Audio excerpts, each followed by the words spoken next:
the Mifflin Bulldogs. We the Mifflin Bulldogs. We the Mifflin Bulldogs. We the Mifflin Bulldogs. Mifflin. Mifflin Bulldogs gon' fight to the end. Bulldogging through all the competition. Piling up W's is the mission. Good morning, Mifflin Middle School. This is Ms. Colson, your principal, and today is Tuesday, June 1st, 2021. And look how time flies. We are in the last week of school, and this is the last day of school for Cohort A. You made it. Congratulations. You survived this 2020-2021 school year, and I'm so happy that you stuck with it. You were resilient and you were dedicated. Even though we had a few bumps in the road, some detours, we were on this roller coaster. Cohort A and Cohort B, you were focused and you stayed with it despite all of the challenges. Please make sure that you get all of your work turned in, because this is the last day that you have to get everything turned in to your teachers so they can get these things graded. We want to make sure that everyone is ending the school year on a very positive note. Now, this is also the last day to sign up for the district's summer experience, which is their summer school. And this is the last day to sign up for Mifflin's Middle School summer experience / camp. Now, if you did not meet with academic success, if you failed, if you never came to school, you must sign up for the district's summer school. Mifflin Middle School is offering a summer camp, which includes an intervention and enrichment for students. We're going to have a lot of fun things going on. Now, please, if you did not meet with academic success, please choose one of those areas that is of interest to you and sign up for the district summer school. Now, today for Good News Tuesday, the math department put on an Alex contest that has been going, I think, since March. I think it's been going for a mighty long time. And it was so easy to get your name put in it. I think you had to complete 50 topics. And so we have 44 students that met the criteria. And you all have the opportunity to win a technology device that we have for you. The math department came to me and asked, how many can you give away? I have 8 things to give away. And I'm excited. So look at the screen. If you're in cohort A or cohort B, if you're in cohort B, you're going to get your prize on Thursday. If you're in cohort A, you're going to get your prize today. So let's tune in to this wheel.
Okay, congratulations to all of those students. If you see your name displayed on the screen and you are in cohort A, please make sure you see Miss Colson today before you leave for your last day of school, headed into your summer vacation. Some of you I will be seeing again for our summer camp at Mifflin Middle School.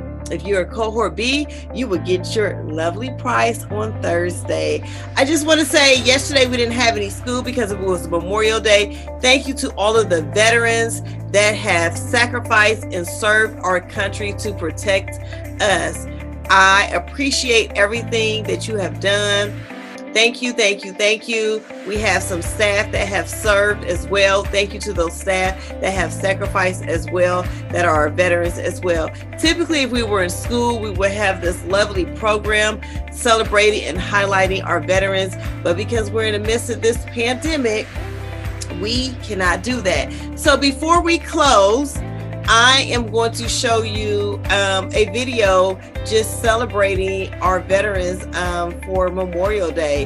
Students and families, we have one more day, and let's make this week a great week.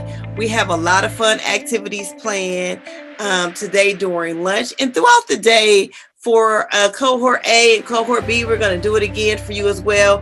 8th grade students, congratulations for surviving your middle school career during the midst of a pandemic.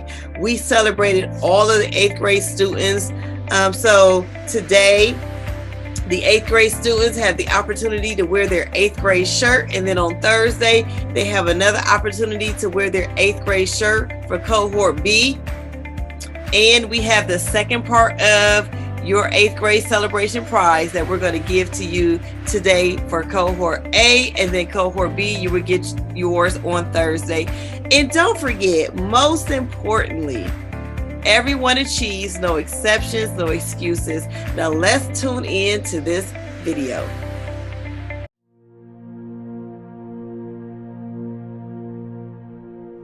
Some time back, I received in the name of our country the bodies of 4 Marines who had died while on active duty. I said then that there is a special sadness that accompanies the death of a serviceman, for we're never quite good enough to them. Not really, we can't be, because what they gave us is beyond our powers to repay. And so when a serviceman dies, it's a tear in the fabric, a break in the whole, and all we can do is remember. It is, in a way, an odd thing to honor those who died in defense of our country, in defense of us, in wars far away. The imagination plays a trick. We see these soldiers in our mind as old and wise. We see them as something like the founding fathers, grave and gray-haired. But most of them were boys when they died, and they gave up 2 lives. The one they were living and the one they would have lived.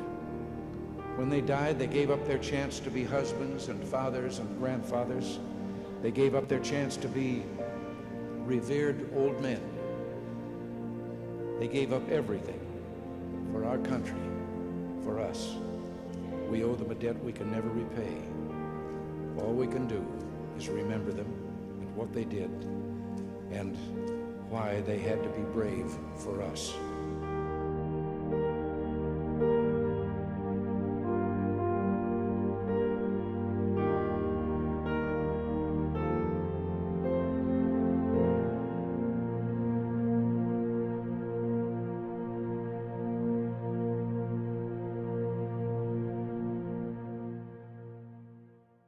With a new documentary telling the story of one of the worst acts of racial violence here in America, the 1921 Tulsa Race Massacre. Monday marks 100 years since that tragic day.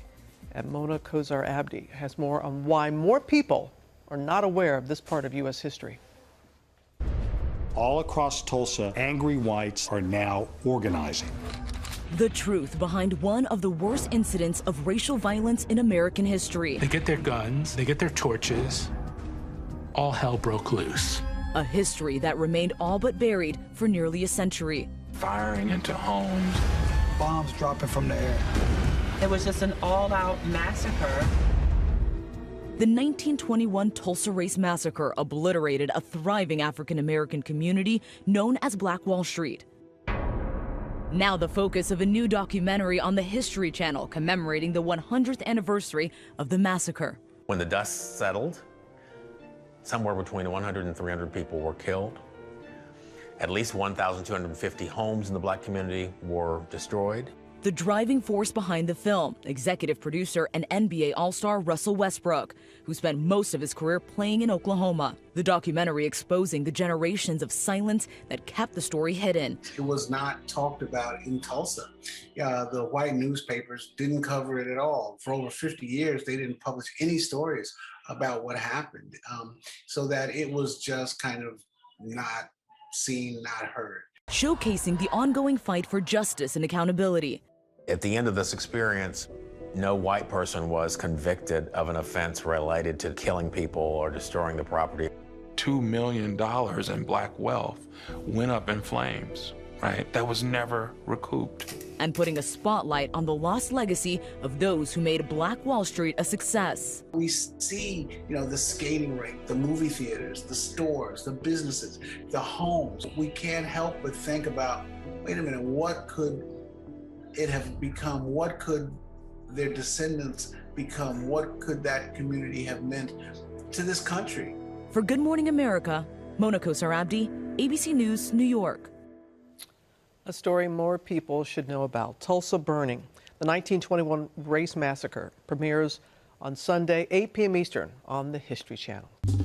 Well, hey there, GMA fans. Robin Roberts here. Thanks for checking out our YouTube channel. Lots of great stuff here. So go on, click the subscribe button right over here to get more of awesome videos and content from GMA every day, anytime. We thank you for watching, and we'll see you in the morning on GMA.